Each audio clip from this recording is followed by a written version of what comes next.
Aktuálně se nacházíme v programu Unit, to znamená v konfigurátoru, a my si dneska řekneme, jakým způsobem se dá naplánovat skříně Unit nebo vybavení u Unitu, v programu Unit.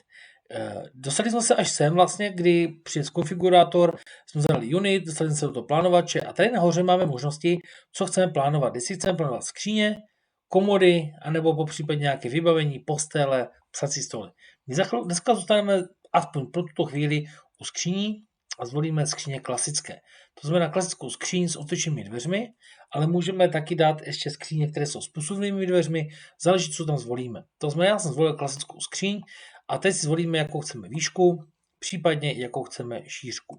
Tak zvolil jsem šířku 91 a teď se mi to ptá, jestli chci klasiku, nebo se zásuvkami, popřípadě více zásuvek, co vlastně chci. Já zvolím klasiku a označím si ji a už se mi tady skočí vlastně do tohoto 3D plánovače, do toho 3D konfigurátoru. Můžu k tomu taky přidat ještě skříň šíře 45, třeba konkrétně tady se šuplíkama. Tak, mám ji zde. Pokud jsem si nastavil skříně, tak se vracím vlastně, jaký budou mít korpus. Zvolíme korpus antracit, příklad, a čela, jakou budou mít vlastně ty dveře. Pokud jsme zvolili třeba zrcadla, tak automaticky na tam skočí úchytky, které patří ke zrcadlům a my tady zvolíme variantu bílou. Jo? Teď máme nějaký kontrast. Tak, dveře bílé, čela zásuvek. Teď máme zase nějaký rozdíl. Tak, taky zvolíme tady čelní stranu bílou. A zvolíme ještě úchytky. To znamená, dáme si tady úchytku, která bude třeba tato. Tyto typy úchytek. Pokud jsme si zvolili tyhle skříň, tak se můžeme podívat na příslušenství. Příslušenství do skříně jsou tady police, výsuvy, šatní tyče, záleží na tom, co chceme. To znamená, pokud zvolím tady, že budu chtít označit do téhle skříně, tak zvolím tenhle koš na prádlo a označím si ho, kam vlastně ho budu chtít, do jaké výšky. Třeba tady. Jo? Můžu si tady těch košů dát několik. Takže pokud jsem zvolil tady koše, můžu si tady dát 2 koše. Pokud budu chtít třeba dávat police do této úzké části, tak si zvolím police, úzkou část a dám třeba vkladací police sem. Tak. Musím chvilku vydržet. A takhle se mi vlastně to vybavení postupně tam bude aktualizovat, co tam všechno budu chtít dávat, jaké typy těch polic, jo? Nebo jaké typy toho vybavení budu chtít zvolit. Tak, zvolil jsem si tady police, zvolil jsem si tady, dejme tomu, ty výsuvné koše. A já si tady vlastně potom můžu překliknout na postele. A můžeme to vlastně poskládat celý takový dětský pokoj, dá se říct. Tak. Podíváme se, co nám tady vlastně nabízí tahle varianta.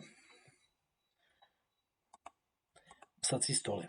To znamená, jestli chceme zvolit tady psací stůl, tak, jestli nám to načítá, a můžeme zvolit klasický psací stůl. Tak, jo, máme klasický psací stůl. Můžeme taky zvolit barvu postele, barvu samozřejmě taky, ale i rozměry, po případě čela, co vlastně chceme. A tady v tomto programu, v tomto konfigurátoru dokážeme naskládat celý dětský pokoj. To znamená, zvolím postel, tak označím lůžko. A teď záleží, jaký chci rozměr, budu chtít klasickou 180. Tak, označím 180. A jaké budu chtít čelo, to znamená s čelem, označení čela, třeba dáme antracit, to máme trošku výraznější. A dám takhle jako 3D, jak by to vlastně mohlo vypadat v tom pokoji. A případně ještě příslušenství, že tady můžu dát třeba šuplíky zleva a zprava. Jo, znamená, budu mít šuplíky, které budou tady v barvě antracit. A Postupně se mi tam skládá i ta cena, to znamená, že takhle si skládám ten pokojíček a postupně si ho tady takhle můžu dotvářet v rámci těchto věcí. No a na závěr si řeknu, hele fajn, dám tam ještě nějakou komodu. A zvolíme komodu, jestli tam dáme nějakou širší, užší, záleží na tom, jaký tam rozměr máme, co se nám konkrétně bude hodit. Tak chvíli počkáme, než se nám tady načte a zvolíme si třeba tady šířka 67. Zvolíme třeba tuto komodu.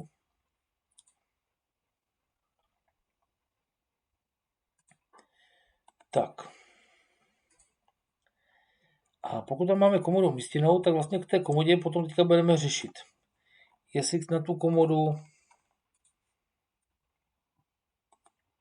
jaké tam dáme korpusy, jaké budou barvy, jaké budou odstíny a co tam všechno použijeme. Tak, můžeme na tu komodu, tady, aby vlastně to bylo hezký, aby byly zakryté tady ty spoje vrchní, tak je dobré vlastně tam dát vrchní desku. To znamená, se na to pěkně zakryje vrchní deskou, která bude odstínu vysoký lesk. To znamená, komoda, to se trošku přiblížíme, bude mít takhle vlastně i označenou horní desku, tady to můžeme trošku potom vidět. Já to zkusím dát, jestli to bude v nějaké jiné odstínu. A to vlastně vidíme, to znamená, ta horní deska je vždycky důležitá, aby nám zakryla ty spoje, jinak vlastně uvidíte tady ty přechody mezi tou vrchní a boční deskou. Jo? To znamená, určitě doporučíme, když budete řešit komodu nebo něco takového, to vrchní deskou to všechno zakrýt. Korpus zvolíme, jakou barvu chceme, dáme antracit, když jsme v antracitu. Tak. Dáme případně dveře. Můžeme zvolit nějaké uchytky. Ten systém trošičku potřebuje času, než nám všechny ty informace zpracuje.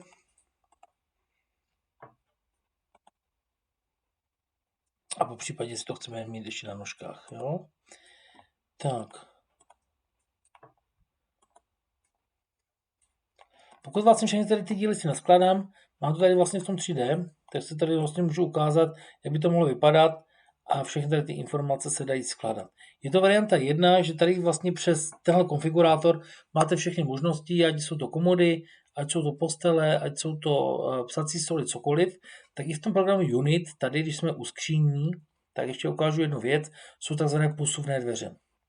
Skříň s posuvnými dveřmi a zase si zvolím, že tady vlastně mám jednu šířku nebo dvě šířky, dvě výšky, zvolím třeba tuhle šířku